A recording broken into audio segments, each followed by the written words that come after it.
Jadi yang harus diperhatikan adalah 3 hal kalau saya malah belajar dari Mas Auf mungkin yang kemarin kesini ya. Dirimu, musuhmu, dan medan perangmu. Gitu.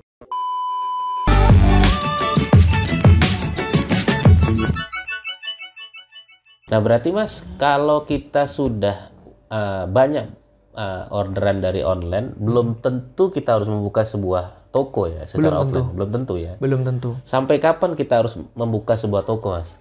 Sampai kapan kita harus membuka sebuah toko? Karena gini Mas, saya dari dulu tuh sudah pengen membuat sebuah toko durian nih. Ya. Semenjak udah tahu oh ini online nih, kayaknya saya harus buat toko. Ya, dan ternyata modalnya nggak kecil. Iya Mas. Buat toko besar, dan saya mau pesan durian sekian ton. Nanti duriannya saya jual nih, buah durian, tempat parkirannya 2 hektar gitu, bayangan saya gitu. Iya. Nah, ternyata pas dihitung-hitung kok gede banget modalnya. Iya. Dan belum tentu winning lah ya. Betul. Nah, belum tentu ini winning. sampai kapan kita memutuskan nih kayaknya gua harus bikin toko nih secara offline? Baik. Pertama gini. Dalam sebuah bisnis itu sebenarnya ketika kita mulai sebuah bisnis Mas Didi, kita itu juga melakukan keputusan investasi sebenarnya. Mau itu bahkan cuman kita membuat produk yang mau dites terus kita cuman habis 500.000, 1 juta, itu pun sebenarnya keputusan investasi. Oke.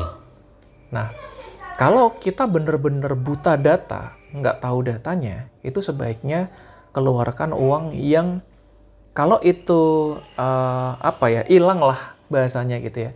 Itu kita tuh nggak sampai ngedrop amat. Jangan sampai mempertaruhkan hidup kita di situ. Berarti uang dingin lah istilahnya. Uang dingin dulu lah. Iya, Kecuali orang yang memang ya aku kepepet Mas, itu gimana? Aku mau nggak mau harus bikin usaha Mas gitu. Memang akan ada kondisi seperti itu gitu ya. Ada orang-orang yang punya kondisi seperti itu yang memang kepepet. Aku mau nggak mau harus bisnis. Ya nggak apa-apa. Tetap harus pakai modal yang terbatas dulu. Oke.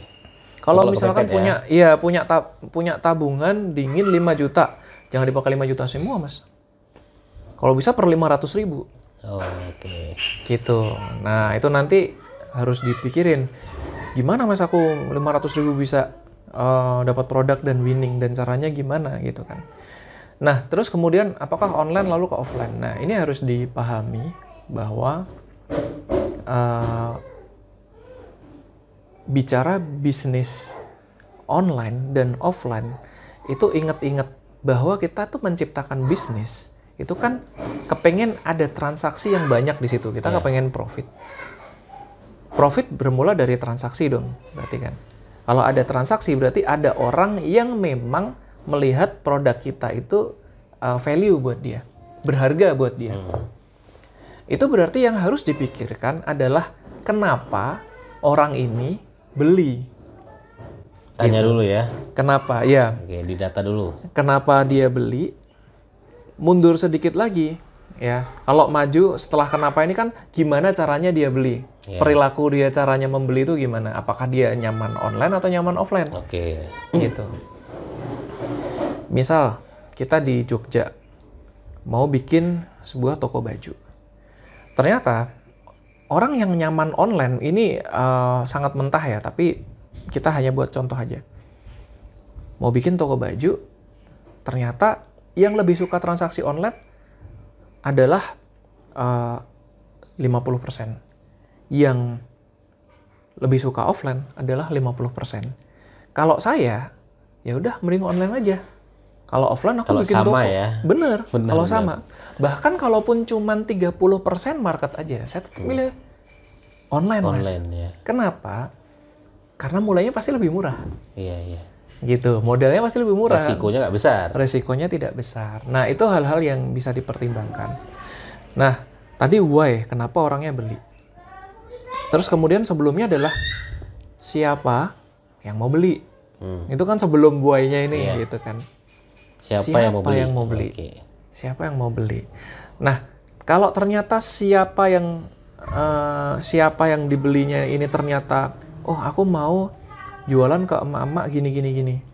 Coba deh kamu cek lagi dari perilaku mereka. Mereka lebih seneng offline atau online?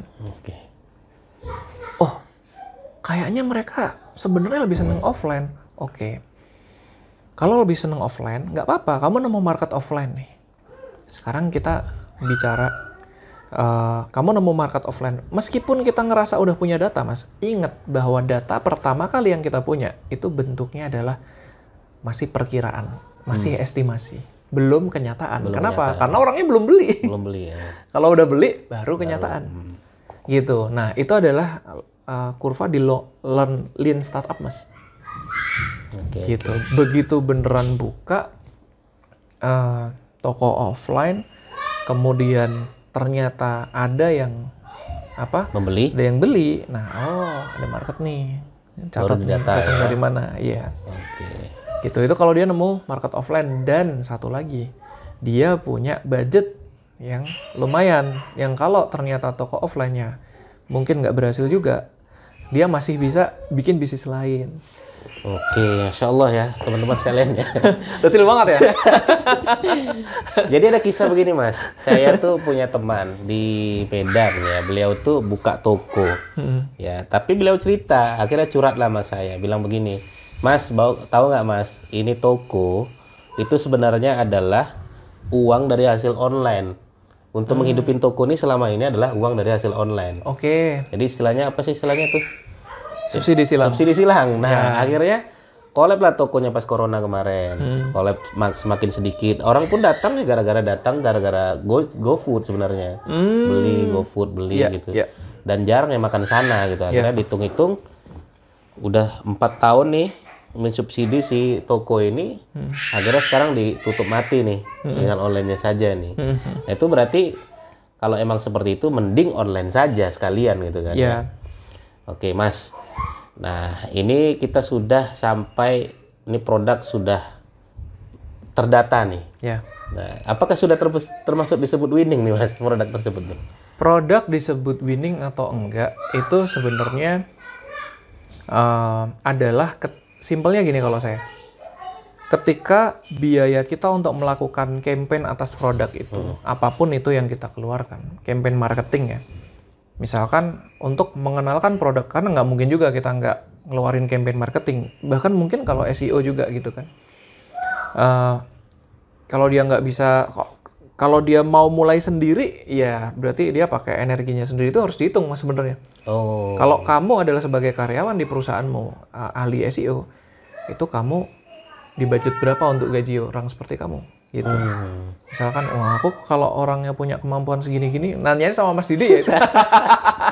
Ini harusnya digajinya 5 juta Mas. Oke, digaji 5 juta. Itu berarti kalau kamu pakai campaign di SEO itu, misalkan 3 bulan, setelah itu bulan ketiga baru bener-bener kelihatan resultnya banjir nih, order.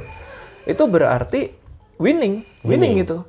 Itu winning ketika misalkan di bulan keempat, ya, itu misalkan dia dapat profit di luar biaya untuk misalkan gaji dia itu tadi dan biaya operasional, profitnya anggaplah sekitar 5 juta sampai 10 juta gitu kan. Itu dikurangin biaya operasional sama dia sendiri tadi 5 juta dan lain sebagainya, dia masih profit bersih misalkan 3 juta sampai 5 juta. Ya udah winning. Udah winning. Okay. Nah, yang dihitung 1 bulan aja dia 5 jutanya itu. Aku kalau campaign 1 bulan aku harus bayar diriku sendiri 5 juta biaya marketingnya. Nah, tentu beda platform marketing, beda biaya. Kalau pakainya Google Ads, paid ads ya, kayak misalkan kayak saya pakainya TikTok Ads dan Facebook Ads misalkan. Di Facebook Ads, saya spend nih 1 juta 1 hari misalkan. Nah, 1 juta 1 hari ini ternyata dapat omset 3 juta. Untung kotornya adalah 1,5. 1,5 Iya, misalnya. Jadi berarti untung 500. Untung 500. Ya. Tapi per hari. Per hari. Nah, akhirnya 500 per hari berarti sebulan 15 misalkan. 15 juta anggaplah seperti itu.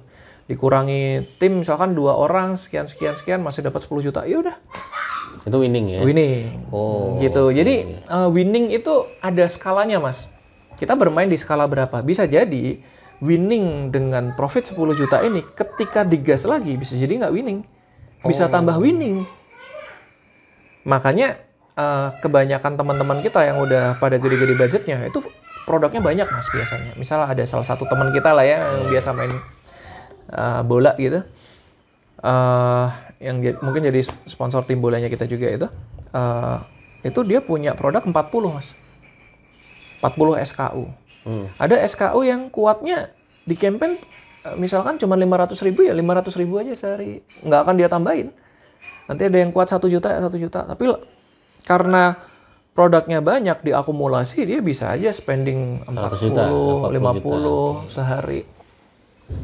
Gitu. Jadi itu apa ya? Jadi yang harus diperhatikan adalah 3 hal kalau saya malah belajar dari Mas Auf mungkin yang kemarin kesini ya.